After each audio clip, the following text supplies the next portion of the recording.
Hi, it's Donnie Garrett with the Tonesmiths Report. I'm here with Dusty Redmon of The Almost, and he's going to show us his pedalboard tonight. Say hello, Dusty Redmon. What's up, Donnie Garrett and people? All right, so we're just going to go, what we're going to do here is we're going to go pedal by pedal. Yeah. And I'm going to zoom in close as we get to each pedal. So take me from the start of the chain. Okay, well, first off, the board is a hometown company from North Carolina called Southpaw. I've heard of them. Yeah, awesome board. Neutrik jacks on the side. I don't pull anything out when I'm acting like a fool on stage. Easy power out. I've got my Trex fuel tanks powering everything underneath here. Bolted, you know, Delta airline proof for sure. Oh, you have two power supplies. Yeah, two different ones. You got the fuel tank chameleon and then the just the fuel tank. But yeah, so I start my chain right here with the Polytune. I come right from the Polytune into all my gains. So my first one is my Paul Cochran Timmy, which right now everybody knows about. Yeah, the Paul Cochran Timmy. I love it. It's not too dirty. Sounds super awesome through my Bad Cat right now. It's just a beautiful transparent overdrive. Everything is the knobs. If they're not set where you usually set them, go ahead and kind of tweak them for us. Okay? For right now, I keep them about here. What I love about the Cochran is that these aren't just like, oh, I need more bass, you know, turn it up, you know. So it's like the opposite with that. So I think that's so cool for a company to do that, and I don't know. I think it's just awesome. So for now, I'm kind of keeping it about here with the Bad Cat that I'm using. From the Timmy, I go into the JHS Morning Glory, which I just recently got. All the guys I play worship with back home swear by them. James Duke swears by it. So are you using it as a clean boost like most guys to give it that sparkle, or are you gaining it up? I gain it up sometimes. Tonight, not so much. I'm stacking it just kind of on top of the Timmy just to beef a little bit, get some of that top end chime. From there, I go into the Trex Mudhoney, which used to be my absolute go-to all the time. What is the Mudhoney anyway? I mean, it's TS9 based? It's very TS9 based. Gets a little hairier than a TS9, but the tone of it's really great. I've never been a big TS9 fan. And your boost is out on it right now? Yeah, it is. I used to use it more of the way I use the Timmy. So if I want to, you know, and I want to get really nasty, you know, I can put that in and stack it, and it just screams. It really sustains, sounds awesome. But for that kind of thing now, I'm using the JHS Superbolt, which I just got like 2 weeks ago, which is an awesome pedal. You know, everybody knows about the Valco and the old Supro amps, and this thing I heard it earlier, man. It was like Zeppelin in a box. Yeah, it really is. It's a really cool little amp in a box. So that's it from my... It's very lo-fi. Totally. From there, I go into my Decimator just to kind of cut the noise out, especially if I start stacking. The Decimator is basically my noise gate that I put after all my overdrives and everything. I used to have a Boss NS2 for a while, and I had it for probably 8 to 10 years. Which is a noisy noise gate. It's a really, it's like a self-loathing noise gate. It finally died on me, man. And then ISP is awesome. So I got that. One knob. One knob. Sensitivity, that's it? Yeah, pretty idiot-proof, man. So from there, I start going into all my modulations. And does it ever, like, if you get the threshold right, does it ever cut out on you, or is it just like you can just really dial it? Like, oh, I mean, it'll totally cut me out. Yeah. No, you don't want that to happen, though. Yeah, I don't want that to happen. I mean, right about here is pretty much my sweet spot. Anything past here starts getting, just really will just cut you. Don't do that. We're trying to show how quality the products are. The pedal is built like a tank. The knob, for right now, I've stomped all over this thing for years now. So you've decimated the Decimator. This is actually showing quality workmanship. Okay. So from the Decimator, I go into my Trex Tremster, which is my absolute favorite tremolo that I heard it earlier, man. Donnie got completely inside of today. He was so intrigued, he got completely inside of this thing. Yeah. But it's awesome. The mode switches from like an old school vibrato into like a really choppy trim. So it really does everything, like everything I need for the Almost. It's all over our new record. To me, it sounded a lot like an optical trim. Totally. From a Fender amp. Didn't quite get as choppy as those can get, but it reminded me a little bit of that. It definitely wasn't a bias type trim. Yeah.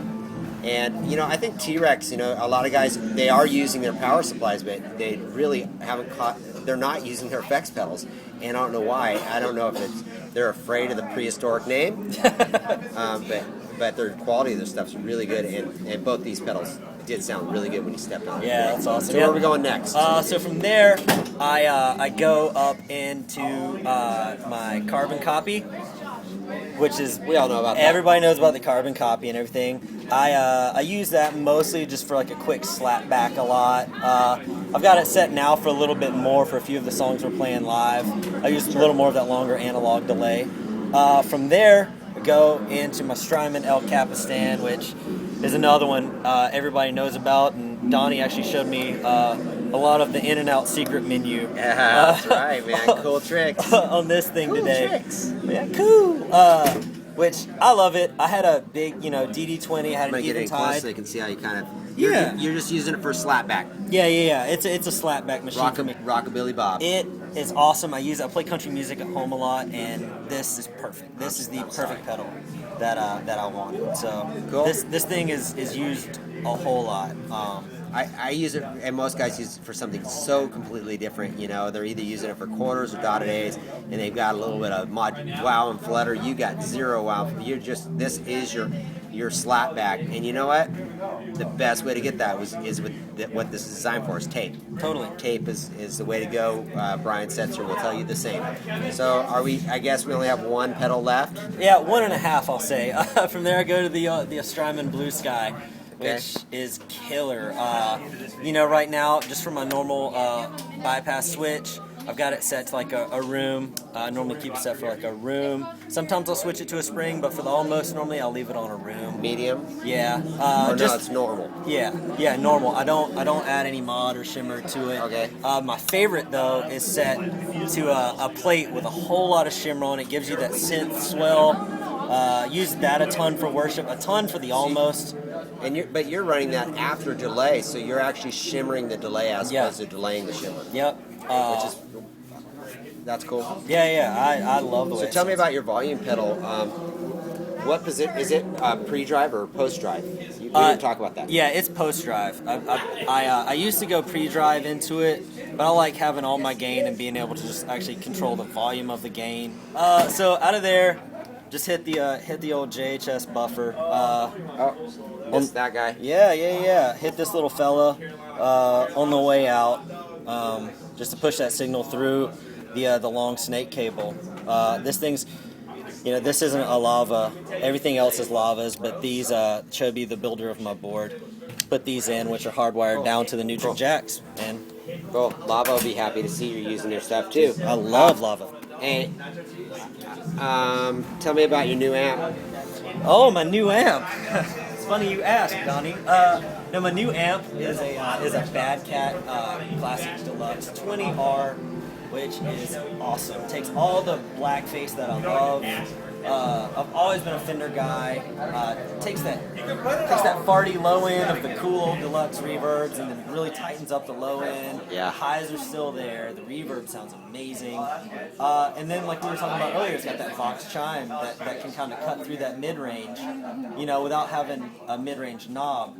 It's got no ice pick. Yeah, no ice pick. Dude, Yeah. It's awesome, man. The speaker, that Bad Cat Celestian sounds so good, and it really does. That amp. Well, I'll tell you a funny thing. That amp originally had an Eminence in it because it was an American-based circuit, and so they were trying to find the best American speaker that sounded like the old Jensens, and Eminence made a really good one. Yeah. Well, they discovered from putting the wrong speaker in there that, wow, this one sounds really good.